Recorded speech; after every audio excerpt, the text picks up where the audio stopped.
कांग्रेस अपनी पर आए तो देश की सेवा करने वाले एक आर्मी अफसर की जिंदगी भी जिल्लत बना सकती है। आम लोगों की हैसियत इनके लिए कीड़े मकोड़े से ज्यादा कुछ नहीं। आज हम भारतीय सेना के उस काबिल कर्नल की कहानी सुनाएंगे जो अपने ही देश में यूपीए सरकार की साजिश का शिकार बन गया। इस सैनिक की कहानी न सिर्फ आपके रोंगटे खड़े कर देगी, बल्कि ये सुनकर उन लोगों का सिर शर्म से झुक जाएगा जो कांग्रेस को वोट करते हैं।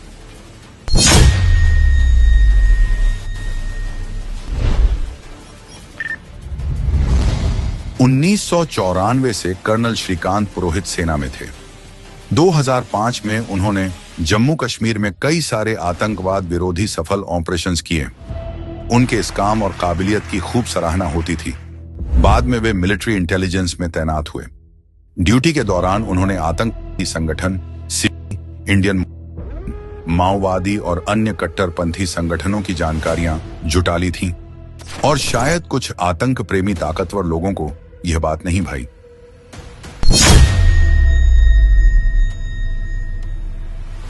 पांच नवंबर 2008 को कर्नल पुरोहित को मालेगांव ब्लास्ट केस में झूठे आरोप के साथ गिरफ्तार कर लिया गया।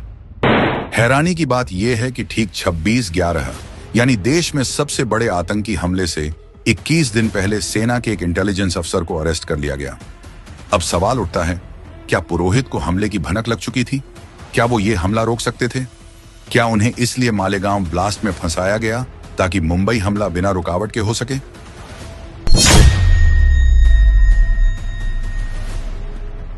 आरोप के मुताबिक गिरफ्तारी के बाद सेना के कर्नल के साथ एक युद्धबंदी से भी बदतर सुलूक हुआ। उनके हाथ पैर बांधकर तब तक पीटा गया जब तक कि उनके शरीर काले न पड़ गए हों। तब तक पीटा गया जब तक खून की उल्टियां होने ना लग गईं। मानसिक प्रताड़ना इस हद तक दी गई कि उनकी पत्नी और मां बहन को नग्न करने, उनकी आंखों के सामने परेड कराने की धमकी तक दी गई। उनके अपने सह फौजियों से प्रताड़ना दिलवाई ताकि उन्हें अंदर से तोड़ा जा सके। लेकिन कर्नल पुरोहित का जिगरा शायद स्टील का बना था, जिसमें न झंक लगे न धब्बे पड़े। कर्नल पुरोहित के मुताबिक उनसे जबरदस्ती कहा गया कि वे मोहन भागवत और योगी आदित्यनाथ जैसे नेताओं का नाम लें। ये सब कुछ यूपीए सरकार के इशारों पर हो रहा था। अगर आप उनकी लिखी शिकायत पढ़ लें तो शायद आपका कलेजा फट जाएगा। सेना के एक अफसर के साथ ऐसा सुलूक करने के लिए राहुल गांधी, सोनिया गांधी और चिदंबरम को तो छोड़िए, कांग्रेस पार्टी के एक एक कार्यकर्ता को कर्नल पुरोहित के पैरों में गिरकर माफी मांगनी चाहिए।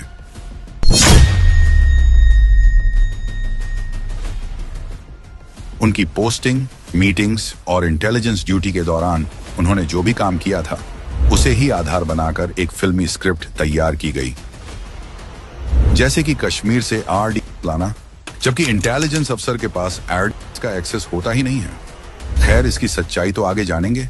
इसके अलावा हिंदू राष्ट्र बनाना, अलग संविधान बनाना या इजरायल थाईलैंड से सरकार बनाने के मनगढ़ंत आरोप लगाए गए। उन्हें अनुभव भारत जैसी संस्था बनाने की भी सजा दी गई।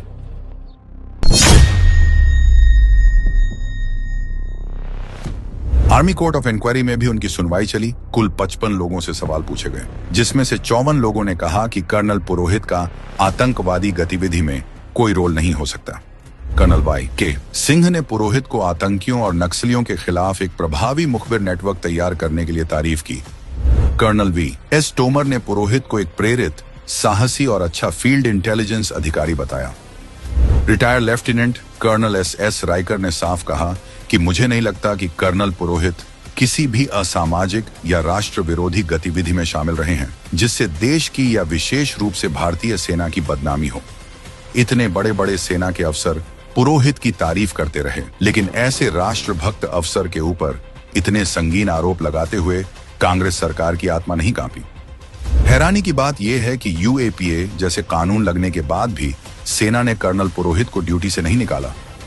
शायद सेना भी जानती थी देश पर जान छिड़कने वाले लेफ्टिनेंट कर्नल पुरोहित पर लगे आरोप झूठे और मनगढ़ंत हैं, और एक ना एक दिन ये जरूर निर्दोष साबित होंगे।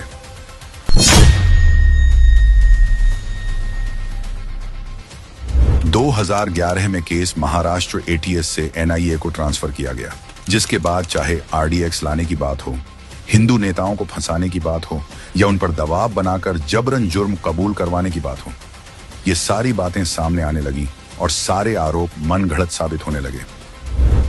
2017 में करीब 9 साल बाद पुरोहित को सुप्रीम कोर्ट से जमानत मिली और कर्नल पुरोहित की देशभक्ति देखिए, ऐसी शायद दुनिया में इसकी मिसाल ना मिले। अपने ही देश की सरकारों के प्रतिशोध का शिकार होने के बावजूद इतना अत्याचार सहकर भी उन्होंने जमानत मिलने के बाद दोबारा आर्मी ज्वाइन की और आज भी खुफिया टीम का हिस्सा हैं।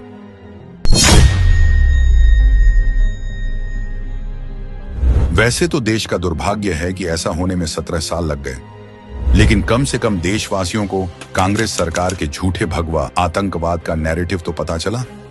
सुनवाई के दौरान सुप्रीम कोर्ट के सामने ये बात सामने आई कि पुरोहित को फंसाने के लिए कांग्रेसी दबाव में आकर पुलिस ने सही गुनहगारों के लीड को दरकिनार कर दिया।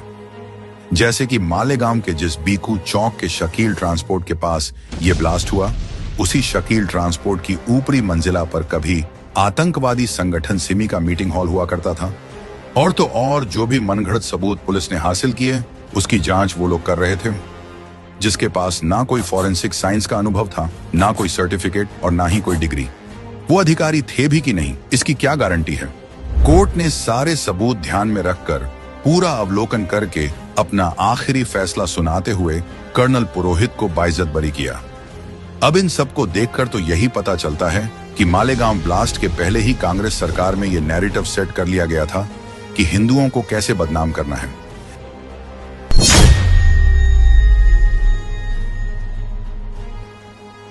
शायद कोई और होता तो उसे अपने देश से नफरत हो जाती, लेकिन कर्नल पुरोहित, जिन्होंने निर्दोष साबित होने के बाद ये कहा, मैं एक ऐसा सैनिक हूं जो इस देश से बिना शर्त प्रेम करता है। देश सर्वोपरि है और इसकी नींव मजबूत होनी चाहिए।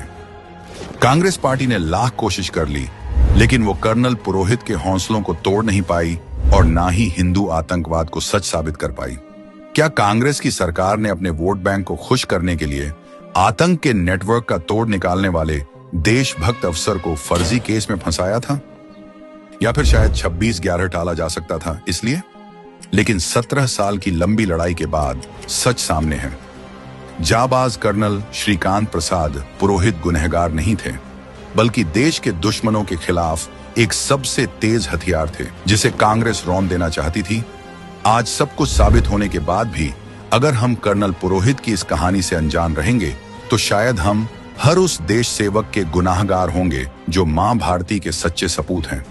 इसलिए इस कहानी को देश की रगों में घोल दीजिए और ज्यादा से ज्यादा शेयर कीजिए, ताकि सबको ये पता चले कि कांग्रेस तुष्टीकरण के लिए किसी भी सेना की जिंदगी को कितनी बेरहमी से कुचल सकती है, ताकि फिर कोई और कर्नल पुरोहित कांग्रेस की इस साजिश का शिकार ना बन सके।